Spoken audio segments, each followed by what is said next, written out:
Hi, I'm looking down at my notes. I have the articles out in front of me. I found like I thought that the overall theme of this week's module was how children gain phonetic awareness. Uh, Chapter 3 talks about how there's two approaches to phonetics, synthetic approach and analytical approach. I found that the synthetic approach reminded me of, you said his name really fancy in class the other day.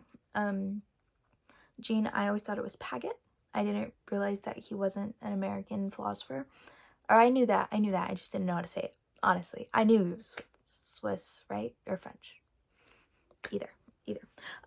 I took child development like my spring semester, my first semester in college, so. But I still remember that he believed that children developed literacy, or not literacy, but language, naturally, through like oral communication and by being spoken to, and interacted with. And I feel like that's kind of what the synthetic approach talked about. It was how learners are able to follow the learning of letter sounds, and yeah, they're taught those segments and then they're able to blend them back together. So for example, I think cat, right? At. The children should be able to break down those letters and then, or the sounds, and then put them back together and say cat during blending, or during this synthetic approach should allow for blending to naturally occur, right? Where the analytical approach is more of like using sight words to be taught through repetition and practices, and like techniques such as word walls are also used when the analytical approach is being approached, I guess. Additionally, I felt that the articles talked heavily about scaffolding. Or I feel like chapter 3 really just gave examples of how to scaffold. It talked about letter recognition, nursery rhymes, riddle rhymes, rhythm books, clapping syllables, segment words. The clapping syllables and sound boxes really stood out to me. The clapping syllables, obviously, we all remember doing that in school, right? A-ly, right? But it really stood out to me this time around because it talked about how students are able to differentiate the length of words when clapping syllables. And I guess that's something that I picked up on when I was a student, but it's not something that I recognized was happening, of course. Yeah, so it's the example that they give was dinosaur. So dinosaur, right? It's 3 syllables. Children are able to comprehend that a word like cup is cup, right? 1 syllable. They can recognize that cup is a smaller word simply because of its syllables. And I thought that was fascinating. The sound boxes also stood out to me, but for kind of a negative reason.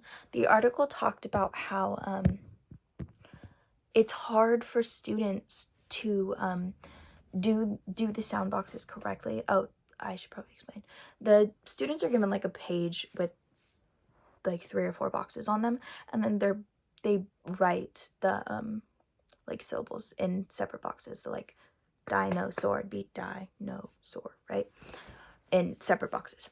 So one of the things that stood out to me when I was reading this section was how when using sound boxes, a caution is sound boxes are difficult for students if they can't visualize the word and are relying only on what they're hearing. And I use sound boxes for quite some time. As we know, I'm dyslexic, right? So I feel like we utilized sound boxes for a while in my education because it definitely wasn't only kinder and first grade that I used sound boxes. But anyways, yeah, I think that that's why I probably continued to struggle even though I was utilizing this tool, because I was relying only on sound. My problem wasn't oral communication, it was visualizing the words. It still is visualizing the words, right? Yeah, so I think that really stood out to me kind of negatively, but still.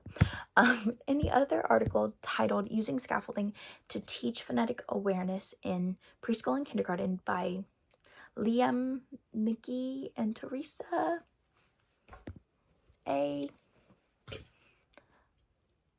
You're great tits. Yeah, and her co-author, Teresa. they talked heavily on scaffolding and how Mrs. Pollers uses scaffolding both before they taught her kind of how to scaffold and then after.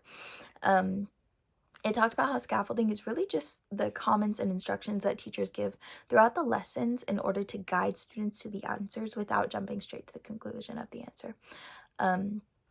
There are 3 levels of scaffolding. The first is intense scaffolding.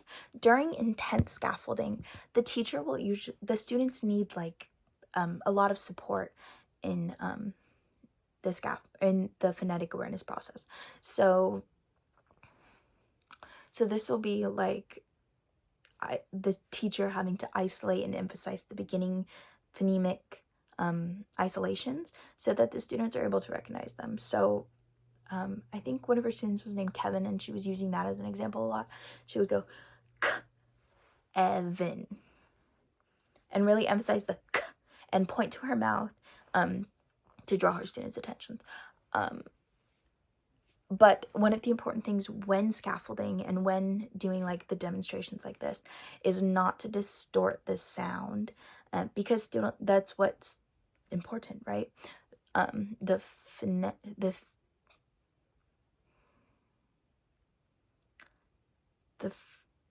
The sound that's coming out, right? Phonemic is, it just means out, right? The sounds are what's important. Anyways, additionally, counting out on your fingers can be really helpful when doing intense scaffolding. So like k, a, t, cat, right?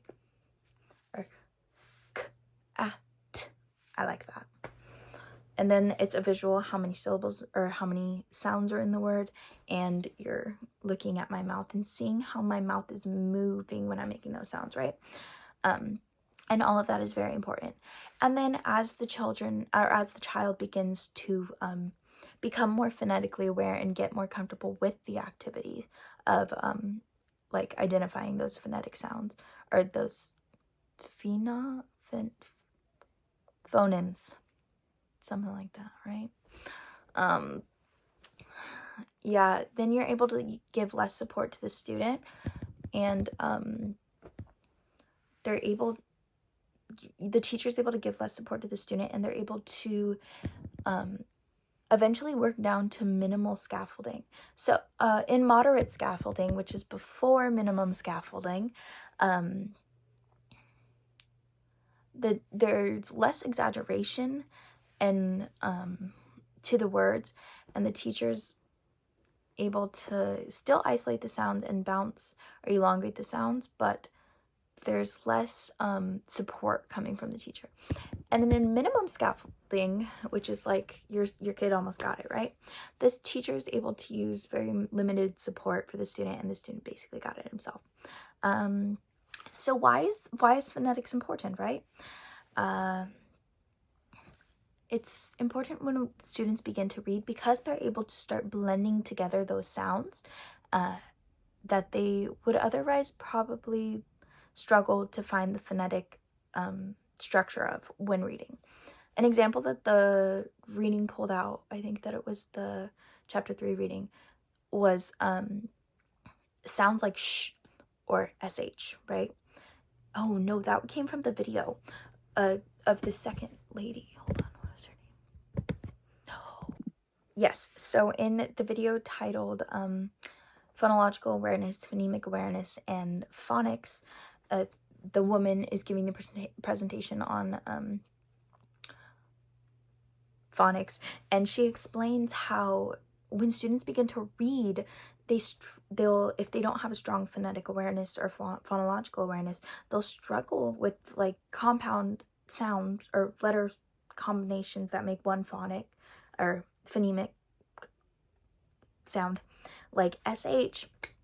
They are like sh, like that. It's 2 letters with 1 sound.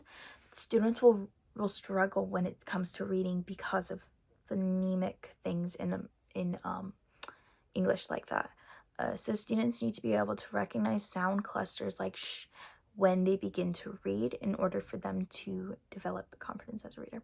Additionally, I did have some common background, or I did have some knowledge already on phonemics and how phonemics works, and like phonemic blending and all of that, just because I took linguistics already, and also child development, so I kind of already understood how children develop literacy and language, just because I remember focusing a lot on like language development through Jean Piaget's philosophy, and this didn't really challenge any of the assumptions that I had already. Thank you.